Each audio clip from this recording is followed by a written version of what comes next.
Oh,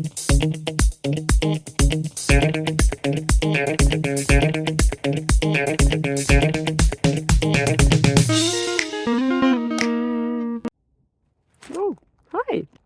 Yeah, today there is a little bit of a perspective change happening, because sometimes the answers are in the details, you know. Will it be the case for the next question? Let's see.